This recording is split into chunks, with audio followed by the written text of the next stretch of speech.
아, 안녕하세요. 이거 두 번째 녹음하는데 어디까지 했는지 까먹어서 컷하고 다시 왔습니다. 저번 시간에 이어서 기체에 대해서 마저 공부를 해볼 건데, 음, 선생님, 저번 시간에 배우고 내신 반점 문제는 어디 갔습니까?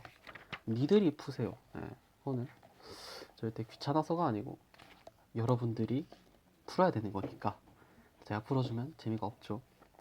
풀고 모르는 문제 번호가 있으면은 댓글에 적어주세요. 댓글에 적어주면은 문제 풀이를 하고 또 문제를 어떻게 풀어야 되는가 같은 꿀팁, 풀이 과정, 저만의 경험 이런 것들은 추후에 어느 정도 중간고사 범위까지는 나간 다음에 조금 올려보도록 할게요. 그래서 A번에 보면은 이상기체 방정식이 정립이 됩니다. 앞부분에서 이제 공식적으로 이걸 언급하지 않았는데 우리가 풀 때 PV는 NRT를 이용해서 이제 했었죠. 그러니까 이 부분은 패스해도 될 것 같습니다.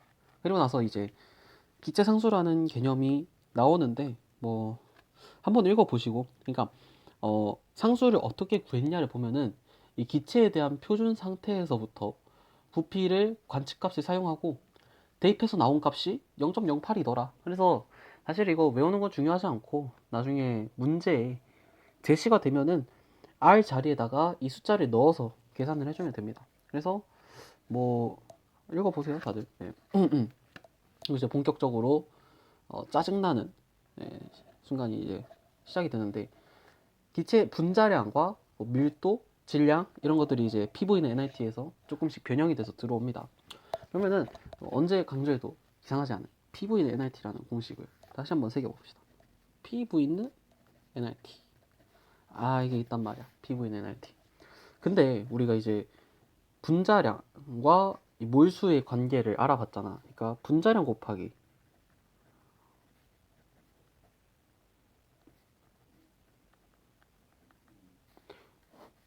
우리가 지금 이걸 알고 있단 말이지. 그러니까 우리는 여기서 이제 책에서 보기를 질량을 W, 뭐 영어로 weight라고 하지. 몰수 N 모르고 분자량은 M이라고 대문자 M으로 이제 표시를 합니다. 그래서 M 곱하기 N이 W가 되니까 N 자리에다가 N분의 W를 대입해 주는 거예요. 그래서 PV는 N분의 WRT다. 이렇게 얘기를 할 수 있거든. 그치? 근데 또 여기서 식을 어떻게 한 번 더 변형을 하냐면은 밀도를 이용을 하는데 밀도를 이용하려면은 부피분의 질량이 있어야겠지. 그러니까 P는 아니지. 하고 싶은 게 뭐냐면은 M이 무엇인지를 구하는 거니까 M은 PV분의 WRT 이렇게 나타낸단 말이야. 근데 여기서 이제 한 술 더 떠서 얘랑 얘를 하나로 묶어서 이제 부피분의 질량이 밀도로 정의가 되니까 이거 이꼴 P분의 DRT 이게 이제 밀도가 되는 거지. 이렇게 해서 식을 한 차례 변형을 합니다. 그래서 뭐 이거는 사실 식을 외우는 게 좋긴 해요. 왜냐면은 이런 식으로 밀도를 직접적으로 주어졌을 때 이거를 막 귀찮게 변환하는 과정보다는 주어진 식에다가 바로 밀도값을 대입해서 처리해 버리는 게 훨씬 편하거든요. 그래서 뭐 제가 인강에서 본 거지만 PV는 NRT라는 공식으로부터 N이 N분의 W다 라는 사실을 파악을 하시고요.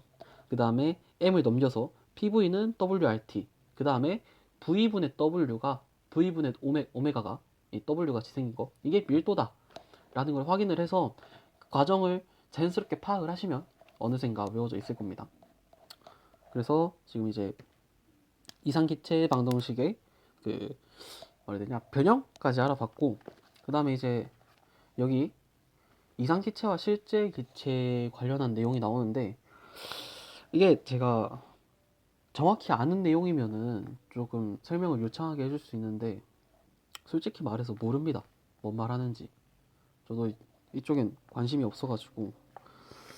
그래서 이제 뭐 이상기체는 이렇게 가정을 한다. 그래서 뭐 이렇게 그래서 이상기체와 실제 기체 사이에 그 그래프가 다르게 나오는 경우가 있고 그걸 해석하라고 요구하는 문제가 나올 수도 있는데 이게 미래엔이랑 천재교과서에만 나온다고 하니 사실상 우리 비상교육 교과서에는 안 나온다는 얘기거든. 그러니까 학교에서 만약 이제 내가 뭐 온라인 수업을 듣다가 그 김예건 쌤이 언급을 한다면은 이걸 다룰 수도 있는데, 안 다루면은 굳이 이걸 알 필요는 없을 것 같아요. 그래서 일단 넘어갑시다. 우리 뭐 화학 박사를 꿈꾸는 꿈나무들이 아니잖아. 그래서 실험도 아, 한 번씩 읽어보는 걸 추천합니다. 특히 비상이네. 그러니까 실험 상황을 이해를 해서 문제에 적용을 할 수 있느냐는 또 킬러 문제로 나올 수도 있고, 내신 수준에서는, 그러니까 알아두시는 걸 추천을 하고요. 그다음에 여기 개념 확인 문제는 뭐 니들 알아서 하세요. 여기 쉽다고 말 못하겠는데 처음 할 땐 다 어렵지.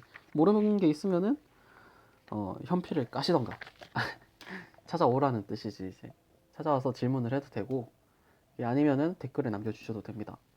그래서 그다음에 이제 B번 기체 분자 운동론이라는 게 있는데, 사실 이 내용도 저는 처음에 공부할 때 그렇게 눈여겨서 보진 않았어요. 그냥 한번 읽고 넘어갑시다. 불규칙한 직선 운동을 한다. 규칙성이 없다는 거야. 기체 분자는 아무렇게나 움직인다. 그래서 이제 물리에서는 진공에 대해서 기체 분자가 팽창을 했을 때 한 일이 0이라고 말해요. 이건 TMI지만 화학에서 다루지 않겠지만, 왜냐면은 불규칙한 직선 운동이기 때문에 이게 뭐 일이라고 보지 않는다. 저도 잘 이해는 안 가는데 뭐 그런 TMI가 있고, 그 다음에 가정이거든요. 벽에 충돌한 후 에너지 손실을 없다라고 설정을 합니다. 그래야 계산하기 편하니까 그렇게 하고, 또 분자의 크기도 무시를 한다. 왜냐면은 그 기체 분자 1몰에 반드시 22.4리터가 있다고 했는데, 사실 뭐 그 22.4리터가 많은 큰 숫자라고는 아니 그 1몰이 뭐 6.02 곱하기 10의 23승이라고는 해도 분자 그 조그만한 거 그게 뭐 부피에 차이 나겠습니까? 결국은 부피라는 거는 기체 분자가 운동하는 영역을 부피라고 하거든요. 그러니까 부피에 비해서 크기는 의미가 없는 거기 때문에 무시를 한다. 그다음에 그 분자 사이의 인력이나 반발력 이런 거 작용하지 않는다. 그다음에 평균 운동 에너지가 절대 온도에 비례한다. 예, 그렇대요. 그래서 사실 앞에 막 충돌수가 나오고 하는데, 이것도 선생님이 다루냐 그걸 제가 온라인 수업에서 보고 뭐 다루던가, 사실 저도 몰라서, 여기는 문제는 기계적으로 풀 줄 아는데 사실 뒤에 있는 문제는 과학적인 조건을 해석한 다음에는 전부 다 수학적인 비례관계를 파악하는 게 전부기 때문에 별거 없습니다. 그래서 뭐 이런 해석들이 있는데 결국은 PV는 NRT다라는 거를 뒷받침하는 내용들인 겁니다. 그래서 전 넘어갈게요. 예, 절대 귀찮아서가 아닙니다. 사실 중요한 거는 C번에 나올 기체의 부분 압력이라는 내용이기 때문에 그걸 이제 다음 영상에서 다뤄보도록 하고, 여기 이제 제가 확산과 분출을 왜 별표를 쳐놨을까? 잠깐만, 문제에 나오나? 문제에 나오나? 아, 충돌수가 나오네. 아, 귀찮은데. 오, 네, 가려야겠다. 응. 그래서 확산과 분출 이것도 저도 그냥 이거 한번 읽고 제가 막, 야, 지약사네, 넘겨 안 해, 씨, 안 할 거고요.